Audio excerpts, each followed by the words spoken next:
अस्सलाम वालेकुम दोस्तों, मैं अखलाक सालिक आपके साथ 94 स्पोर्ट्स नेटवर्क पर आपको खुशामदीद कहता हूं। नाज़रीन, पाकिस्तान और इंडिया के दरमियान जो टाकरा होने जा रहा है दुबई के अंदर, वहां पे बड़ी खबरें हैं जो आपके साथ शेयर करनी है।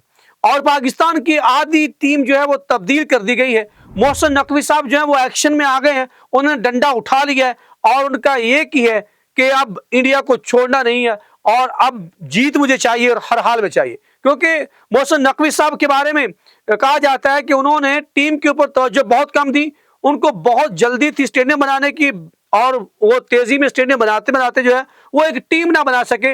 इसके मुतालिक बहुत से ट्वीट्स भी आए होंगे, आपने देखे होंगे, बड़े दिलचस्प ट्वीट्स जो है वो देखने को मिले।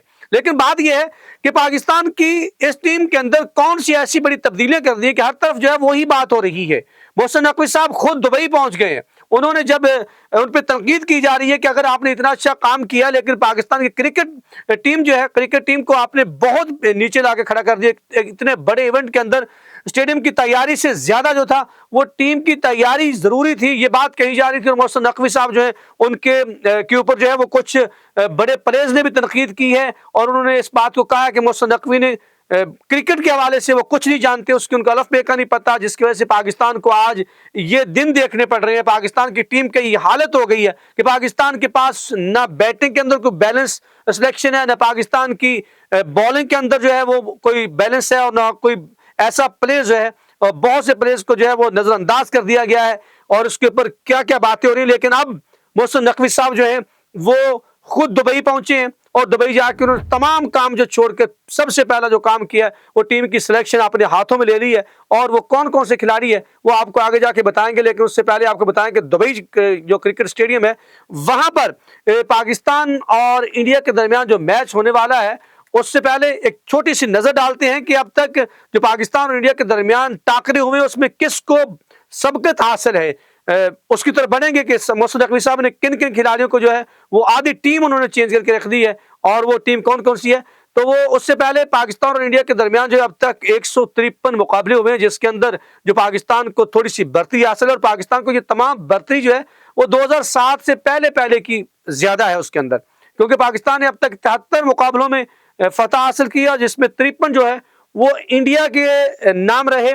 और उसके साथ साथ ये भी है कि 5 मैच ऐसे हुए जिनका नतीजा नहीं रहा, तो ये वो मैचेस हैं जिनके अंदर पाकिस्तान को थोड़ा सहज हासिल है। लेकिन उसके साथ साथ ये भी आपको बताते चलें कि दुबई के क्रिकेट स्टेडियम पर जो आखिरी 2 मुकाबले पाकिस्तान और इंडिया के दरमियान हुए हैं उसके अंदर दोनों में इंडिया फातेह रही है। तो अब बढ़ते हैं पाकिस्तान की क्रिकेट टीम के जो आधी टीम के कहा जा रहा है कि वो जो है वो बदल के रख दिया मोहसिन नकवी साहब ने। वो टीम क्या है, क्योंकि इमामुल हक ने जो है वो भी टीम को ज्वाइन कर लिया है, वो आज प्रैक्टिस सेशन में भी दिखाई दे रहे हैं और कल टाकरा है। तो इमामुल हक की जगह तो बननी थी, क्योंकि उसमें फखर जमान के बाद जो है वो पाकिस्तान को एक ऐसे ओपनर की जरूरत थी, तो वो इमामुल हक को उनको रिप्लेस करेंगे। अब बात यह कि दूसरे ओपनर जो है वो तब्दील किया जा रहा है या नहीं किया जा रहा है, क्योंकि बाबर आजम के ऊपर बहुत तनकीद की जा रही थी कि उनको ओपनिंग नहीं करवाना चाहिए, उसमें सिलेक्शन कमेटी के ऊपर, मोहम्मद रिजवान के ऊपर, क्योंकि मोहम्मद रिजवान ने ये खबरें भी आ रही हैं कि उन्होंने बहुत सी मनमानियां की हैं 11 साइड जो है प्लेइंग 11 खिलाने के अंदर।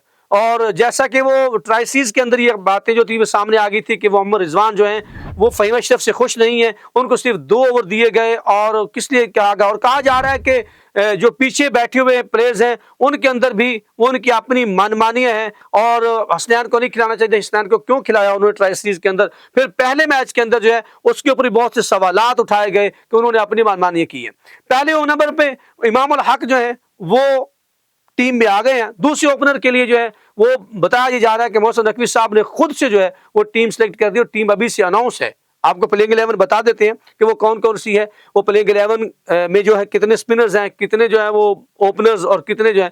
अब ये कहा जा रहा है कि पहली दफा बाबर आजम जो है वो नंबर 3 पे बैटिंग कल करेंगे, यानी 1 डाउन पे बैटिंग करेंगे। और ओपनिंग जो है वो इमामुल हक के साथ जो है कहा जा रहा था कि उस्मान खान को साथ क्यों रखा गया, और वो आज पता चल गया किससे रखा गया।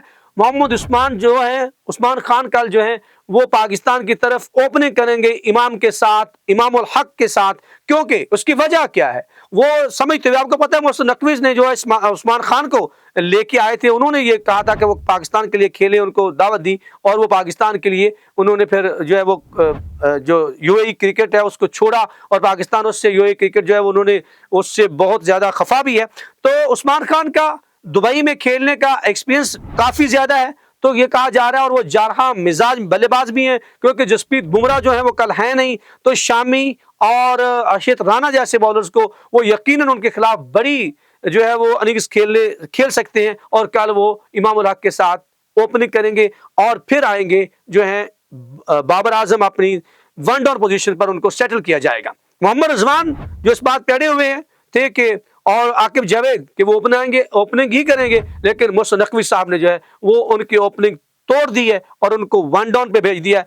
अब बात कर लेते हैं कि वन डाउन की पोजीशन पे, टू डाउन पे जो पिछले मैच के अंदर जो ओपनिंग करने के लिए आए थे फखर जमान की जगह पे, वो सऊद शकील थे। सऊद शकील की भी जो था उसको फारिग करना चाहा, लेकिन उसके मुतालिक जो कहा जा रहा है कि कुछ चीजें बताई गई मोहसिन नकवी साहब को, जिसकी वजह से अभी भी उनके ऊपर उन्होंने फैसला जो है पेंडिंग रखा हुआ। लेकिन कामरान जो गुलाम है उनकी जगह पक्की हो गई है और वो टू डाउन पे बैटिंग करने के लिए आएंगे अगर सऊद शकील को कल वाले मैच में नहीं रखा जाता। लेकिन क्या चीज थी जिसकी वजह से अभी तक वो बच गए हैं, मोहसिन नकवी ने जो सर्जरी की है टीम के अंदर जाके 11 साइड के अंदर, उसकी वजह यह है कि सऊद शकील जो है वो स्पिनर्स के खिलाफ अच्छा खेलते हैं और जो पिच है वो थोड़ी सी रफ हो चुकी है और नीचे रहने वाली बालों को, और इन पिचेस की, इस तरह की पिचेस के ऊपर जो है सऊद शकील का रैकेट बहुत अच्छा है। तो कहा यह जा रहा है क्योंकि इंडिया के पास 4 स्पिनर्स हैं और 4 स्पिनर्स होने की वजह से वो टीम में रह सकते हैं, अदरवाइज उनकी परफॉर्मेंस और कोई चीज भी। लेकिन मोहसिन नकवी साहब ने अभी भी कहा है कि फैसला